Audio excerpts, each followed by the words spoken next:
So Rebel headquarters got some of Richard Ojeda's concession speech here. Let's check that out. This isn't the result that we wanted or the result we worked so hard for. But make no mistake about it. This is not the end of my fight. And it is definitely not the end of our fight together.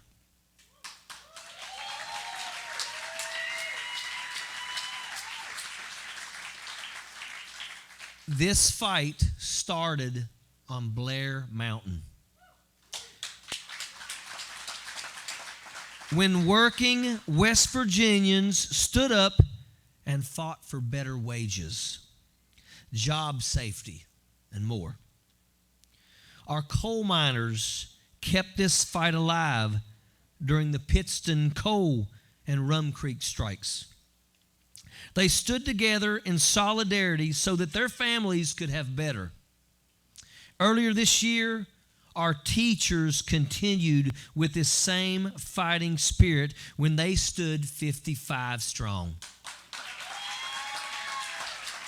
Shoulder to shoulder, refusing to take a step back, they stood up to corrupt politicians in Charleston and demanded more. West Virginians are fighters, and we don't give up. We don't sit quiet, and we don't take anything from anyone. To Carol Miller, I'm asking you to stop hiding from the people that you now represent. Because now she represents each and every one of you. I hope that you will go on to the Starlight Drive-In in McDowell County and stop by the food bank on your way out. Those people are good people and they deserve real leadership. I hope that you'll go to Pineville and talk to the 400 coal miners that just lost their jobs because of bankruptcy loopholes. I hope that you'll come to Logan and spend a day with the DHHR representatives who see children every day living in extreme poverty. I hope you'll take time to spend a day with our correctional officers and put yourself in the shoes of the men and women who keep the wolves at bay. And I hope you'll have the courage to go to places like Syria and Afghanistan and visit our troops who risk their lives every day to defend yours. I hope you'll have the courage to stand up to Mitch McConnell and those in your party who want to cut Social Security. Our elders are already cutting their meds in half, and they need you to fight for them. I hope you will represent every person in the 3rd Congressional District and not just the Republicans.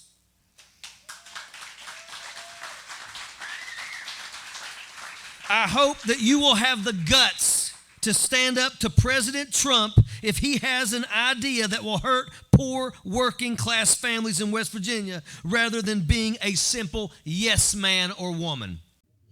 So listen, as I said in my long election breakdown video, and you can check that out if you haven't yet, it's like, 45, 50 minutes, something like that, where I go through a lot of the details of the election. He has nothing to be ashamed of. He was running in a plus 49 GOP district, and he ended up losing by, I thought it was about 10 points. Turns out it's about 12 points. But it was plus 49 GOP, and he lost by about 12 points. So he closed a giant gap. Now, don't get me wrong. It's not like he was in it for a consolation prize, and it's not like I'm, that was the best possible result.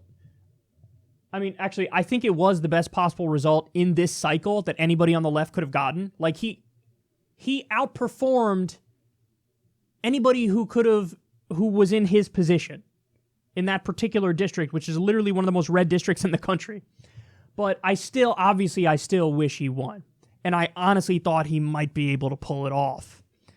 But nothing to be ashamed of. It was a Herculean effort. It was a giant charge. And he's got a bright future fighting for the people. He sure does.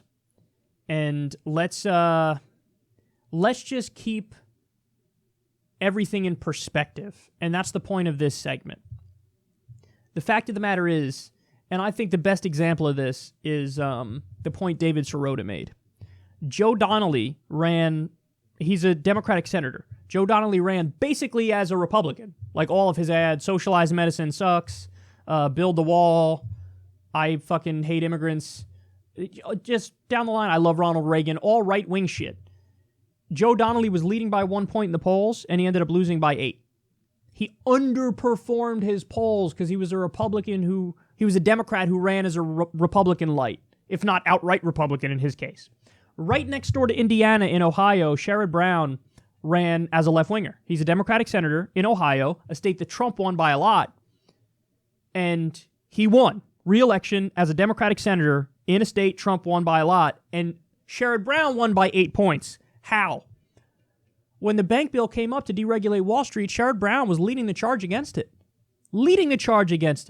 Sherrod Brown always talks about jobs and the trade deals that have screwed over working class people.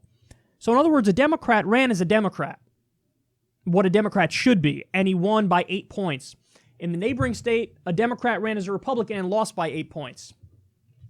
Richard Ojeda ran a great campaign and came up just short. Plus 49 GOP district, only lost by 12.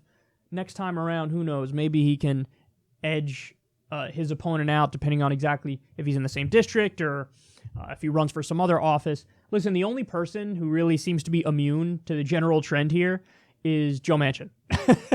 I have to admit, I'm in awe of Joe Manchin because he's a fucking magician.